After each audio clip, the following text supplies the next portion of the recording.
Good morning all of you. मैं Revanth Tripathi Mishra sir की class में। जैसे कि आपको पता है सेकेंड सेमेस्टर का आपका मॉडल पेपर जा रहा है।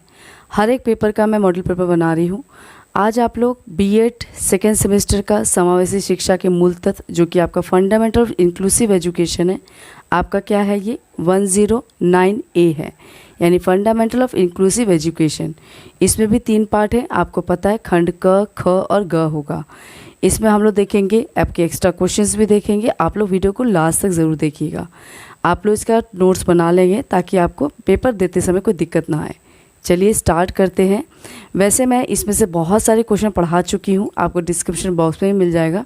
फिर भी अगर कोई बच्चा आता है क्वेश्चन जो आपको नहीं समझ में आ रहा है, आप मुझे कमेंट कर सकते हो और फ़ोन भी कर सकते हो। आपको पता है फ़ोन नंबर 9452161001। चलिए स्टार्ट करते हैं। समावेशी शिक्षा के मूल तत्व यानी फंडामेंटल ऑफ इंक्लूसिव एजुकेशन, जो कि आपका ईडीओ बीएड 109A है। ठीक है, सबसे पहले खंड क की बात करें तो खंड क में आपकी टिप्पणियाँ आती है जो कि आपकी 150 शब्दों में लिखना होता है और 3 मार्क्स ईच होता है, यानी हर एक टिप्पणी आपकी 3 मार्क्स की होगी।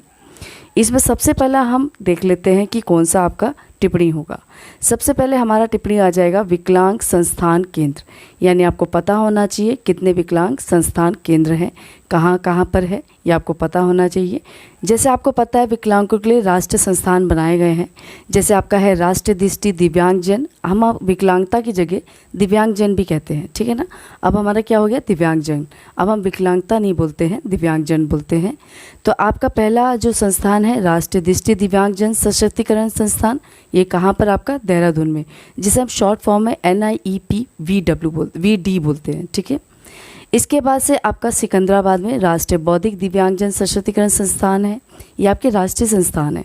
ठीक है, इसके बाद से कोलकाता में आपका राष्ट्रीय गतिशील दिव्यांगजन संस्थान है, NIOH। ठीक है, यानी कि ऑर्थोपेडिकली हैंडीकैप्ड के लिए।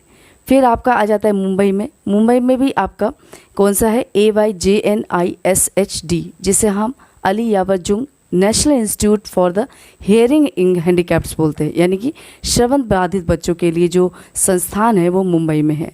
तो ये कुछ संस्थानों के नाम भी आपको याद होने चाहिए, क्योंकि आपको संस्थान भी पूछ लेता है टिप्पणी में। ठीक है, इसके बाद से नेक्स्ट टिप्पणी आपका है उपचारात्मक शिक्षण। ठीक है, कौन सा है, उपचारात्मक शिक्षण। सी है आपका PWD एक्ट 1995, ये आपका आता ही आता है, इसको मैंने पढ़ाया हुआ है, पर्सन विद डिसेबिलिटी एक्ट। इसको आप लोग को याद कर लेना है, क्योंकि ये टिप्पणी में आता है या फिर शॉर्ट में भी आता है, तो इसको आपको याद कर लेना है। डिस्क्रिप्शन बॉक्स में आपको मिल जाएगा, मैंने पूरा इसका पढ़ाया हुआ है, क्या क्या उद्देश्य है, क्या इसके कारण है, हर एक चीज़। ठीक है, इसके बाद से आपका नेक्स्ट आ जाता है RT एक्ट, यानी राइट टू एजुकेशन एक्ट 2009। इसको भी ध्यान से पढ़ लेंगे क्योंकि इन दोनों में से क्वेश्चन आते हैं। ठीक है, इसके बाद से आपका आ जाता है मानसिक मंदित बालक। मानसिक मंदित बालक का अर्थ भी पूछ सकते हैं, कारण पूछ सकते हैं, विशेषताएं पूछ सकते हैं और साथ साथ में प्रकार भी पूछ सकते हैं। तो हम लोग फिर से रिवाइज करते हैं। पहला विकलांग संस्थान केंद्र, दूसरा उपचारात्मक शिक्षण, तीसरा है PWD एक्ट 1995, फोर्थ है आपका RT एक्ट यानी राइट टू एजुकेशन एक्ट 2009 और फिफ्थ है आपका मानसिक मंदित बालक, जिसका हम अर्थ, कारण, विशेषता, प्रकार भी पढ़ लेंगे। ठीक है, ये तो आपका पूरा हुआ खंड क, जिसे आप 150 शब्दों में लिखेंगे और सभी टिप्पणियाँ, एक एक टिप्पणी कितने मार्क्स के, 3 मार्क्स ईच है। ठीक है, इसके बाद से हम खंड ख में आ जाते हैं। खंड ख यानी कि सेकंड क्वेश्चन होगा आपका, इसमें और करके देगा। ठीक है, तो पहला हमारा सेकंड क्वेश्चन नंबर क्या होगा, शिक्षा के सार्वभौमिकरण से आपका क्या अभिप्राय है, इसके विभिन्न प्रकारों की व्याख्या कीजिए। मैं फिर से रिवाइज कर दे रही हूँ। शिक्षा के सार्वभौमिकरण से आपका क्या अभिप्राय है, इसके विभिन्न प्रकारों का व्याख्या कीजिए। सार्वभौमिकरण को हम इंग्लिश में यूनिवर्सलाइजेशन कहते हैं और यूनिवर्सलाइजेशन का मतलब होता है सभी के लिए। ठीक है, इसी में और करके पूछ लेगा आपको, असमर्थता, बाधिता, विकलांगता की अवधारणा को स्पष्ट कीजिए। इनके विभिन्न प्रकार को बताते हुए इनके शैक्षणिक प्रावधान को स्पष्ट करें। मैं फिर से रिवाइज कर दे रही हूँ। असमर्थता, बाधिता, विकलांगता की अवधारणा को स्पष्ट कीजिए। इनके विभिन्न प्रकार को बताते हुए इनके शैक्षिक प्रावधान को स्पष्ट कीजिए। इसमें एक चीज़ आप लोग को ध्यान रखना है कि जब शारीरिक अपंगता, बाधिता और असमर्थता में अंतर पूछता है तो आपको पता होना चाहिए कि श्रवण में बाधिता क्या है। अगर कोई सुन नहीं पा रहा है तो उसमें बाधिता क्या आ रही है, बाधिता को इम्पेयरमेंट बोलते हैं, यानी क्या हो रहा है, बाधा दे रही है, बाधा कर रही है।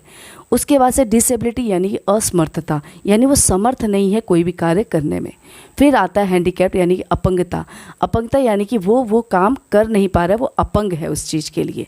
यानी कि अगर हम श्रवण की बात करें तो आपका जैसे कान की बात करें, कान हमारा नहीं कर रहा तो कान के पर्दे में छेद होना एक बाधिता है। जबकि असमर्थता क्या कि ध्वनि जो ग्रहण किए कर रहा है, जो हम बोल रहे हैं वो उसको कठिनाई हो रही है सुनने में, तो वो असमर्थता, वो असमर्थ है उसे सुनने में।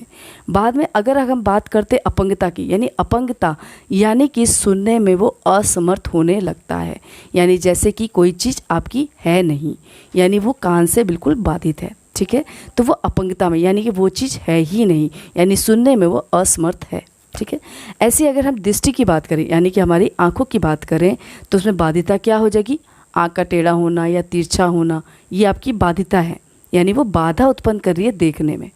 असमर्थता क्या हो जाएगी, हमारे कोई भी विशेष वस्तु का जब आंखों के द्वारा प्रकाश की जो किरणें आती है और आपस में नहीं मिल पाता है, यानी हमें आपका प्रतिबिंब न मिलना हमारी क्या है, असमर्थता है। और वही अगर हम अपंगता की बात करें तो जो प्रतिबिंब नहीं बन पा रहा है उसके कारण देखने में जो असमर्थता आ रही है वो अपंगता कहला जाती है, ठीक है। ऐसी अस्थि भी है, मानसिक भी है, अधिगम असमर्थता भी है।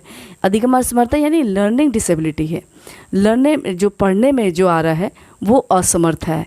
जैसे कि आपका अगर हम बाधिता की बात करें तो हमारी उंगलियां एक दूसरे के साथ काम नहीं कर रही, यानी मोटर स्किल्स आपकी एक दूसरे के साथ काम नहीं कर रही है। आपके जो मानसिक जो सुचारू रूप से कार्य करना चाहिए वो भी नहीं हो रहा है, तो बाधा उत्पन्न कर रहा है। और लिखने समझने में कठिनाई आ रही है तो वो आपका क्या हुआ, डिसेबिलिटी हो गया। और वहीं अगर हम समान रूप से पढ़ने और लिखने में असमर्थ है तो फिर वो क्या आ गया, आपका हैंडीकैप में आ गया। तो ये सब चीज़ें आपकी किस में आ जाएगी, अंतर में आ जाएगी, ठीक है। इसके बाद से क्वेश्चन नंबर 3 हम देख लेते हैं। भारत में विशेष शिक्षा का विकास बताएं तथा इसके लिए संवैधानिक प्रावधानों का विस्तृत विवेचना कीजिए। मैं फिर से रिवाइज कर दे रही हूँ। भारत में विशेष शिक्षा का विकास बताएं तथा इसके लिए संवैधानिक प्रावधानों का विस्तृत विवेचन कीजिए। इसी में और करके दे देगा कि भारतीय पुनर्वास परिषद के विषय में अपने विचार लिखिए। इस परिषद का गठन कब किया गया था, परिषद के कार्य, दायित्व और उद्देश्यों का उल्लेख कीजिए। मैं फिर से रिवाइज कर दे रही हूँ। भारतीय पुनर्वास परिषद की विषय में अपने विचार लिखिए। इस परिषद का गठन कब हुआ या कब किया गया और परिषद के कार्य, दायित्व और उद्देश्य का उल्लेख कीजिए। ये आपके शॉर्ट में आ जाएगा। उसके बाद से क्वेश्चन नंबर 4 देख लेते हैं। भारत में शैक्षिक संवैधानिक प्रावधानों को स्पष्ट कीजिए। मैं फिर से रिवाइज कर दे रही हूँ। भारत में शैक्षिक संवैधानिक प्रावधानों को स्पष्ट कीजिए। इसी में और करके दे देगा कि दृष्टिबाधित बालकों के कारण, पहचान और इसकी समस्याओं का उल्लेख कीजिए। माता पिता, शिक्षक तथा शिक्षण तकनीक की भूमिका का उल्लेख कीजिए। मैं फिर से रिवाइज कर दे रही हूँ। दृष्टिबाधित बालकों के कारण, पहचान और इनकी समस्याओं का उल्लेख कीजिए और साथ ही साथ माता पिता, शिक्षक और शिक्षण तकनीकी की भूमिका का भी उल्लेख कीजिए। क्वेश्चन नंबर 5 बन जाता है आपका कि विकलांगता से आप क्या समझते हैं, इनके प्रकारों का वर्णन कीजिए। मैं फिर से रिवाइज कर दे रही हूँ। विकलांगता से आप क्या समझते हैं और इनके प्रकारों का वर्णन कीजिए। इसी में और करके दे देगा कि निर्देशन एवं परामर्श से आप क्या समझते हैं और विशिष्ट बालकों का निर्देशन किस प्रकार किया जा सकता है, वर्णन कीजिए। मैं फिर से रिवाइज कर दे रही हूँ। निर्देशन एवं परामर्श से आप क्या समझते हैं और विशिष्ट बालकों का निर्देशन किस प्रकार किया जा सकता है, इसका वर्णन कीजिए। तो ये आपके खंड ख में आ गया। खंड ख में आपको पता है कि आपको 400 शब्दों में लिखना होता है, ठीक है। फिर अब आ जाते हैं हम खंड ग में। खंड ग में आपके 4 क्वेश्चन होते हैं जिसमें से आपको 2 क्वेश्चन करना होता है और इसमें आपको 800 शब्दों में पूरा कंप्लीट करना होता है। तो क्वेश्चन नंबर 6 बन जाएगा आपका कि समावेशी शिक्षा से आप क्या समझते हैं। समावेशी शिक्षा के विभिन्न स्तर तथा विशेषताएं बताइए और वर्तमान परिदृश्य में क्यों यह महत्वपूर्ण है, यह स्पष्ट करें। मैं फिर से रिवाइज कर दे रही हूँ कि समावेशी शिक्षा से आप क्या समझते हैं। समावेशी शिक्षा के विभिन्न स्तर तथा विशेषताएं बताइए और वर्तमान परिदृश्य में क्यों महत्वपूर्ण है, ये स्पष्ट करें, ठीक है। क्वेश्चन नंबर 7 बन जाता है कि विशिष्ट बालकों से आप क्या समझते हैं, इनके विभिन्न प्रकारों का विस्तृत से अध्ययन कीजिए। मैं फिर से रिवाइज कर दे रही हूँ कि विशिष्ट बालकों से आप क्या समझते हैं, इनके विभिन्न प्रकारों पर विस्तृत विवेचना कीजिए, इसको आप स्पष्ट करें, ठीक है। इसके बाद से क्वेश्चन नंबर 8 आपका बन जाता है, प्रतिभाशाली बच्चों का अर्थ विशेषताएं बताइए। इन बच्चों की किस प्रकार पहचान की जा सकती है, संक्षिप्त में वर्णन कीजिए और इनकी समस्याओं तथा निवारण का भी उल्लेख कीजिए। मैं फिर से रिवाइज कर दे रही हूँ। प्रतिभाशाली बच्चों का अर्थ विशेषताएं बताइए। इन बच्चों की किस प्रकार पहचान की जा सकती है, संक्षिप्त वर्णन करें, साथ साथ इसकी समस्याओं और उनके निवारण का भी उल्लेख कीजिए। क्वेश्चन नंबर 9 है आपका, संवेगात्मक तथा मंद अधिगम बालकों के अर्थ को स्पष्ट कीजिए। इनकी समस्याओं व शिक्षण विधियों को बताइए तथा शिक्षक की भूमिका का वर्णन करें। मैं फिर से रिवाइज कर दे रही हूँ। संवेगात्मक तथा मंद अधिगम बालकों के अर्थ को स्पष्ट कीजिए। इनकी समस्याओं एवं शिक्षण विधियों को बताइए तथा शिक्षक की भूमिका को इसको स्पष्ट करें। ठीक है, ये तो आपके 9 क्वेश्चन हुए। अब हम क्या करेंगे, एक्स्ट्रा क्वेश्चन देखेंगे। प्रतिभाशाली जो बच्चों की बात मैं बता रही हूँ आपको, ये मिश्रा सर ने आपको पढ़ाया हुआ है, ये डिस्क्रिप्शन बॉक्स में आपको मिल जाएगा आसानी से, इसे आप देख लेंगे।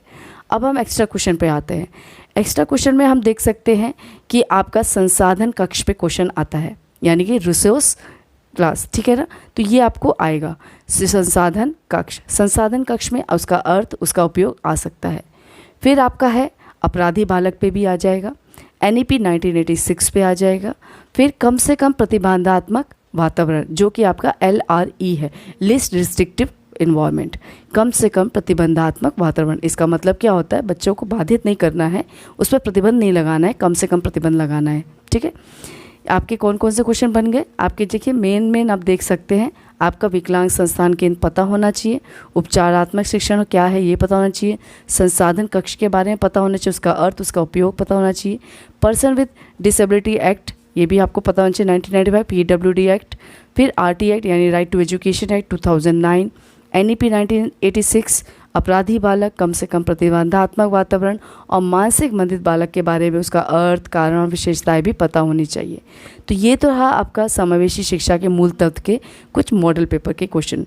इसको आप लोग नोट्स बना लेंगे, शुरू से लेकर लास्ट तक ज़रूर वीडियो को देखिएगा, क्योंकि लास्ट में मैं कुछ क्वेश्चन एक्स्ट्रा भी देती हूँ, तो वीडियो को लास्ट तक ज़रूर देखिएगा। आप लोग मॉडल पेपर का नोट्स बना लेंगे ताकि आपको एग्ज़ाम में कोई दिक्कत ना आए।